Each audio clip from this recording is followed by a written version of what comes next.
Assalamualaikum warahmatullahi wabarakatuh. Apa kabar teman-teman mahasiswa Universitas Gadjah Prasta PGRI dimanapun Anda berada. Berjumpa kembali dengan saya Ahmad Tamim, dosen pengampu mata kuliah Pancasila. Hari ini kita akan bahas tentang Pancasila dalam lintas sejarah bagian yang kedua. Oke, baik teman-teman semua. Pertama, kita akan melihat sekilas ya tentang bagaimana perjalanan bangsa ini ya dari zaman penjajahan sampai ke zaman reformasi. Nah, pertama tentu kedatangan kolonialis gitu ya, Portugis di tahun 19 di tahun 1511 ke Malaka yang dilanjut ke Maluku gitu ya. Lalu di tahun 1610 ada Peter Booth gitu ya yang membangun pos perdagangan VOC pertama di Banten gitu ya. Itu menjadi cikal bakal ya terjadinya penjajahan kolonialisme di bumi Nusantara sehingga membuat para pahlawan, para pendiri bangsa kita melakukan perlawanan terhadap mereka baik yang dilakukan oleh Patimura di Maluku, Baharudin di Palembang, Imam Bonjol di Minangkabau, lalu di Penogoro di Jawa Tengah, Cut Nyadin, Tengku Umar di Aceh, di Lombok ada lagi Anak Agung Made, dan di Tanah Batak ada Sisinga Bararaja. Dan tentu masih banyak lagi para pahlawan ya pendiri bangsa ini yang eh, tidak disebutkan ya satu persatu karena saking saking banyaknya. Namun tentu artinya ini menunjukkan betapa bahwasannya sebagaimana di preambul ya pembukaan Undang-Undang Dasar bahwasanya penjajahan dunia itu harus dihapuskan ya karena tidak berperi kemanusiaan dan beri keadilan kayak begitu. Maka dari itu perlawanan adalah salah satu upaya yang harus dilakukan gitu ya untuk menyelamatkan bangsa negara ini daripada praktek kolonialisme kayak begitu. Lalu yang berikutnya ya setelah lamanya mereka melakukan penjajahan gitu ya di negeri kita, lahirlah gerakan ya, kebangkitan nasional gitu ya. Yang mana kebangkitan nasional ini gitu ya menjadi sebuah tanda gitu ya, pintu gerbang menuju kemerdekaan ya. Karena tentu di antara mereka-mereka yang mendapatkan privilege gitu ya untuk mengenyam pendidikan gitu ya dari para pendiri bangsa kita, mereka tidak ingin melihat bangsa ini senantiasa terus terjajah ya. Justru mereka berpikir bagaimana bangsa ini bisa keluar daripada rongrongan para penjajah. Dan terlihat dari adanya beberapa organisasi gitu ya yang berdiri pada waktu itu. Ada Budi Utomo yang didirikan oleh Dr. Wahidin Sudirohusodo, ada lagi Serikat Dagang Islam yang didirikan oleh Haji Saman Hudi, ya, lalu kemudian berubah jadi SI Serikat Islam, ya, yang dipimpin oleh Haji Umar Sakit Cokro Aminoto gitu ya. Lalu ada lagi Indis Partis gitu ya yang didirikan oleh apa namanya tiga serangkai gitu ya, Dewas Dekker, Cipto Mangunkusumo, sama Kajar Dewantara. Dan ada juga PNI ya, Partai Nasional Indonesia yang dipelopori oleh Soekarno, Cipto Mangunkusumo dan Sartono. Dan akhirnya nanti muncul yang namanya Sumpah Pemuda pada tanggal 28 Oktober 1928. Jadi artinya eh, geliat Sumpah Pemuda itu tidak ujuk-ujuk berdiri sendiri tanpa ada sebab yang mendahulunya. Tentu kita sama-sama pahami gitu ya, sebagaimana disampaikan di awal, bahwasanya mereka ini melakukan perubahan karena adanya apa? Adanya gerakan kecerdasan, yaitu melalui pendidikan. Nah, dengan pendidikan inilah gitu ya, mereka melakukan perlawanan. Tanpa adanya pendidikan, mereka mungkin akan terus senantiasa dijajah. Nah, maka apa hikmah pelajaran yang kita dapat petik hari ini setelah eh, negeri ini merdeka dari penjajahan, bahwasanya pendidikanlah yang merubah mindset kita. Kayak begitu.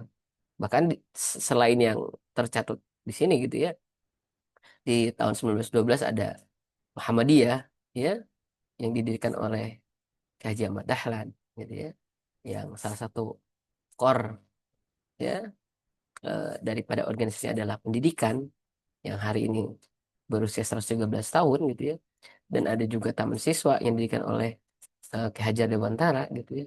Itu menunjukkan betapa pentingnya pendidikan untuk merubah mindset ya, pola pikir seorang yang tadinya nyaman dengan penjajahan harus bangkit dan melawan penjajahan ya, memerdekakan dirinya dan bangsanya. Ya, karena itu adalah sebuah ciri daripada kedaulatan seseorang. Lalu di zaman penjajahan Jepang gitu ya, setelah lamanya bangsa ini terjajah gitu ya, 3,5 abad, Jepang datang gitu ya, dengan sambutan bahwasanya Jepang adalah pemimpin Asia, Jepang adalah saudara tua Indonesia dan sebagainya, dianggap dapat memberikan angin segar gitu ya. Nah, ternyata pada kenyataannya Jepang justru nggak jauh beda, mereka juga menindas bangsa kita dengan kegiatan-kegiatan seperti Romusa gitu ya.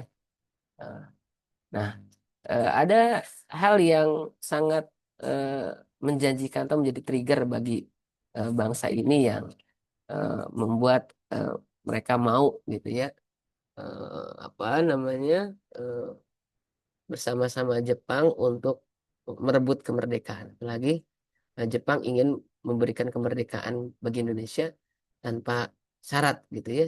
Nah, ini bertepatan dengan ulang tahun Kaisar Jepang gitu ya, yang dimana dia memberikan hadiah berupa kemerdekaan. Dan hal itu ditunjukkan dengan didirikannya BPUPKI ya, atau disebut dengan Dokuritsu Jumbi Kosakai. Nah, ini adalah sebuah badan usaha yang memang mempersiapkan diri menuju gerbang kemerdekaan. Jadi seseorang yang katanya tanpa syarat, tapi ternyata banyak syaratnya juga gitu ya. Bahkan kita harus mengorbankan masyarakat kita. Salah satunya tadi Romusa tadi kan begitu. Gitu. Tapi walaupun begitu iya, gitu ya. Mereka mendirikan BPPKI, yang ada BPPKI dilebur dan berubah menjadi PPKI. Ini cikal bakal gitu ya.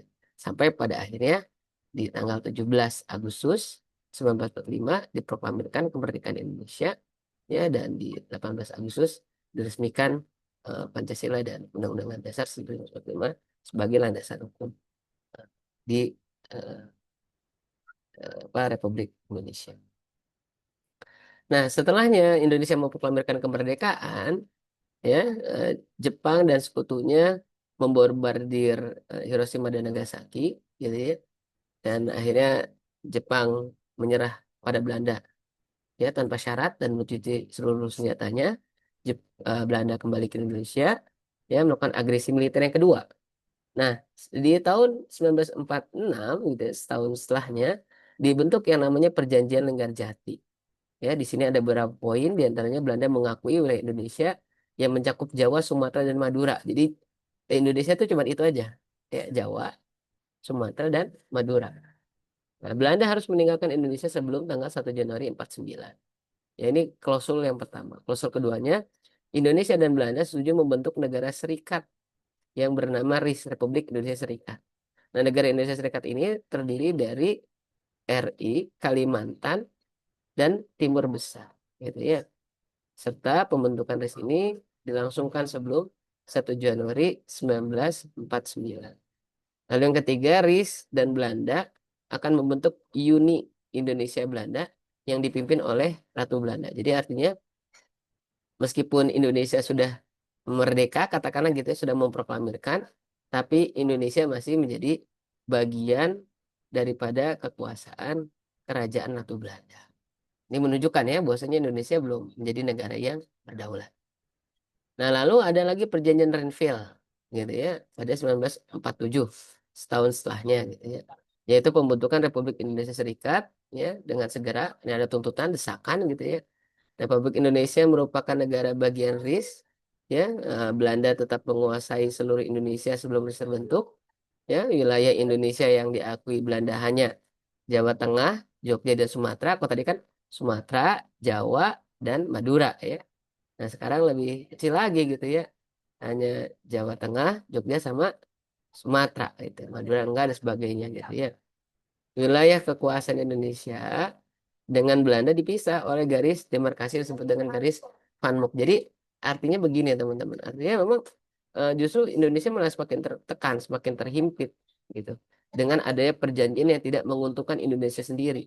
Sehingga nanti Indonesia harus membuat ibu kota negara darurat gitu ya. Ada juga nanti presiden darurat gitu ya dan sebagainya. Jadi artinya bukan semakin leluasa gitu ya mengelola negara sendiri, justru malah semakin terhimpit gitu ya dengan adanya perjanjian-perjanjian yang dilakukan oleh Belanda. Di tahun 1949 ya dilakukan ada perjanjian Roem-Royen gitu ya. Yang dimana Belanda akan menghentikan semua aktivitas kegiatan militer serta membebaskan semua tahanan politik dan perang Indonesia tanpa syarat. Lagi-lagi ya Belanda senantiasa memberikan apa janji manis ya gitu ya, angin-angin surga gitu. Padahal dalam pelaksanaannya ya hampir semua tidak terlaksana gitu ya. Belanda lagi-lagi mengingkari ya perjanjian-perjanjian tersebut. Belanda akan menyerahkan kedaulatan pemerintah Republik Indonesia secara utuh ya, tanpa syarat. Pemerintah Belanda ya, dan pemerintah Indonesia akan bersama-sama mendirikan persekutuan atas dasar persamaan hak dan sukarela. Belanda akan menyetujui ya keberadaan Republik Indonesia sebagai bagian dari negara Indonesia. Belanda akan mengembalikan kegiatan pemerintah Republik Indonesia ke kota Yogyakarta sebagai ibu kota negara sementara. Ya begitu. Jadi yang tadi saya bilang di awal gitu ya, akhirnya kita punya eh, apa ibu kota darurat, punya presiden darurat dan sebagainya gitu ya. Menunjukkan kedaruratan bangsa ini. Gitu ya, angkatan perang dan angkatan bersenjata Republik Indonesia akan menghentikan seluruh aktivitas perang gerilya. Disuruh berhenti, nggak boleh ada lagi perlawanan. Udah terhimpit, disuruh berhenti, tidak melakukan perlawanan. Ya. Indonesia dan Belanda sepakat untuk hadir dalam perundingan selanjutnya, yakni Konferensi Meja Bundar yang akan dilaksanakan di Den Haag, Belanda. Ya begitu. Nah ini klausul-klausul atau poin-poin perjanjian di Royal. Ya. Lalu pada masa konversi Meja Bundar, gitu ya, Belanda menyerahkan sepenuhnya kedaulatan atas Hindia Belanda kepada Indonesia Serikat dan kedaulatan itu tidak dapat dicabut kembali. Ya, penyerahan kedaulatan tersebut dilakukan selambat-lambatnya sampai 30 Desember 1949. Ya, masalah Irian Barat akan dibicarakan setelah 1 tahun penyerahan kedaulatan. Selain itu, RIS dan Kerajaan Belanda terikat dalam hubungan Uni Indonesia Belanda yang dikepalai oleh Ratu Belanda.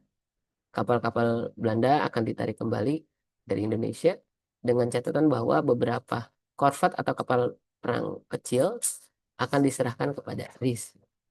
Yang terakhir, untuk menindaklanjuti konferensi meja bundar, diadakan Presiden RIS pada tanggal 16 Desember 1949, yang mana dalam pemilihan tersebut terpilihlah Insinyur Soekarno sebagai Presiden RIS dan dilantik pada 17 Desember 1949. Jadi artinya ini sangat ini banget ya, sangat sangat menguntungkan Belanda sekali lah kira-kira begitu gitu ya. Karena jika kita lihat gitu ya, hampir banyak klausul-klausul yang tadi eh, di, dilanggar gitu ya dan bahkan nggak sedikit para tokoh bangsa kita juga yang akhirnya dipenjara gitu ya sampai nanti akhirnya Indonesia benar-benar dijadikan negara yang berdaulat. Nah lalu setelah Indonesia dinyatakan sebagai negara yang berdaulat gitu ya, kita masuk ke Orde Lama gitu ya, yaitu sebutan untuk periode pemerintah Presiden Soekarno ya di Indonesia dari tahun 1945 hingga 1966. Ya sebenarnya kayaknya nggak di 45 ya di 50 ya 9 atau 50 setelah konferensi meja bundar benar-benar Bung Karno mengelola gitu ya eh, bangsa ini dengan seutuhnya gitu ya selama 20 tahun ya eh, Bung Karno menjabat.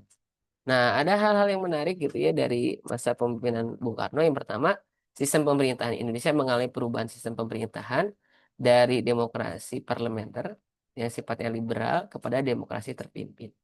Gitu ya. Yang kedua, nah, coba kita lihat ya, demokrasi liberal ini ya dijalankan pada periode 1950 sampai 1959. Dia artinya setelah KMB gitu ya sampai ke 1959 hampir 1 dekade. Di mana sistem parlementer berlaku dengan presiden sebagai kepala negara dan perdana menteri ya sebagai kepala pemerintahan. Ya begitu. Ini di zaman demokrasi liberal.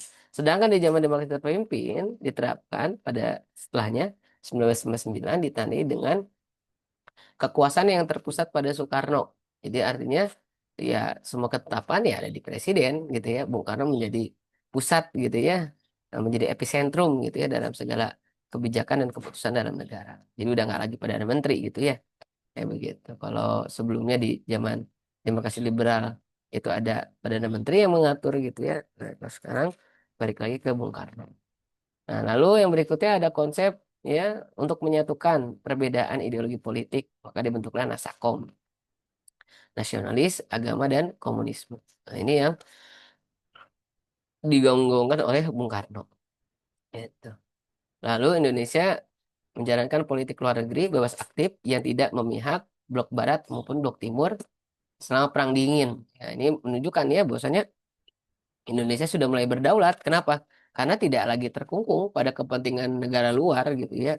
Dia tidak peduli dengan negara barat, tidak juga ikut serta dalam mendukung negara timur kan kira-kira begitu. Tapi Bung Karno mengedepankan politik bebas aktif gitu. Jadi artinya ya Bung Karno bisa saja gitu ya memberikan eh, masukan atau supportnya gitu ya, baik ke barat maupun ke timur gitu ya, bahkan tidak sama sekali ya begitu. Nah, ini menunjukkan ya, keberdaulatan kita. Nah, lalu ada peristiwa-peristiwa penting yang terjadi di zaman yang Bung Karno. Yang pertama, penyelesaian konfrontasi dengan Belanda terkait Irian Barat ya, karena sepasca ya konferensi meja bundar, sama ini masa transisi ya peralihan ya wilayah dari Belanda ke Indonesia kayak gitu. Lalu ada pembentukan PKI di Madiun, nah, ada pemilihan pertama 1955 gitu ya. Lalu ada peristiwa Gestapo G30 SPKI 1965 yang akhirnya membuat ini salah satu alasan ya yang membuat Soekarno pun lengser dari kepemimpinannya. Nah, setelah Soekarno lengser, naiklah Pak Harto, ya, Jenderal Soeharto sebagai presiden di Orde Baru. Nah, munculnya Orde Baru ini ditandai dengan terjadinya berbagai aksi yang dilakukan oleh berbagai elemen masyarakat, ya, baik elemen pemuda, elemen mahasiswa, guru, dan elemen-elemen yang lainnya. Mereka menuntut yang namanya Tritura, ya, tiga tuntutan rakyat. Apa aja tiga tuntutan rakyat? Yang pertama adalah membubarkan PKI dan underbo-underbonya, ya. Nah, ini menutup PKI beserta ormas-ormasnya. Lalu membersihkan kabinet, ya, anggota-anggota kabinet dari apa? Dari gerakan PKI maupun anggota PKI dan penurunan harga. Lalu meletusnya gerakan pemberontakan 30 SPKI ya sampai dimulainya era reformasi pada tahun 1998. Nah, ini disebut dengan era Orde Baru, ya, masa kepemimpinan Pak Harto gitu ya. Sementara tatanan masyarakat pemerintahan sebelumnya sampai G30 disebut dengan Orde Lama. Ya. Lalu yang terakhir melalui surat perintah 11 Maret atau Super Semar yang memberikan kekuasaan penuh kepada Panglima Angkatan Darat ketika itu dijabat oleh Pak Harto. Jadi artinya dengan Super Semar ini ya Bung Karno memberikan atau menyerahkan ya apa tampuk kepemimpinan eh, sebagai Presiden Republik Indonesia kepada Pak Harto. Nah, yang berikutnya masa reformasi. Reformasi adalah satu gerakan untuk memformat ulang, reform gitu ya. Dari mengulang formasi format, jadi mengulang, memformat ulang gitu ya. Jadi masa reformasi ini adalah masa di mana negara memformat ulang gitu ya tentang tatanan negara, tujuan, sebagainya gitu ya. Menata ulang kembali ya hal-hal yang menyimpang untuk dikembalikan kepada bentuk semula sesuai dengan nilai-nilai ideal yang dicita-citakan rakyat. Nah, sistem ekonomi kapitalistik yang di mana kekuasaan ekonomi di Indonesia berada pada sebagian kecil penguasaan dan konglomerat. Jadi artinya ya dalam ekonomi kapitalistik ini yang kaya makin kaya, yang miskin makin makin miskin, makin susah. Ya begitu. Ya. Lalu ada praktek KKN, korupsi, korupsi dan nepotisme ya di mana pada zaman Pak Harto gitu ya itu baik anak atau kolega keturunan itu diangkat-angkat gitu ya menjadi apa? Jadi pernah pejabat atau pemangku kekuasaan dan sebagainya gitu ya. Ya seperti itu. KKN ya praktek korupsi ya kolusi dan nepotisme. Lalu di tanggal 21 Mei 1998, Soeharto mengundurkan diri dan presiden kemudian digantikan oleh wakil presiden yaitu Bapak Habibie, Profesor Dr. B.J. Habibie, yang diikuti dengan pembentukan Kabinet Reformasi Pembangunan. Ya, 32 tahun Pak Harto memimpin, ada lengser dan digantikan oleh Pak Habibie. Ya begitu. Oke, baik teman-teman semua, mungkin itu yang bisa saya sampaikan untuk pertemuan kali ini. Semoga ada manfaatnya. Saya selalu sampai jumpa di pertemuan berikutnya. Kurang lebihnya mohon maaf. Assalamualaikum warahmatullahi wabarakatuh.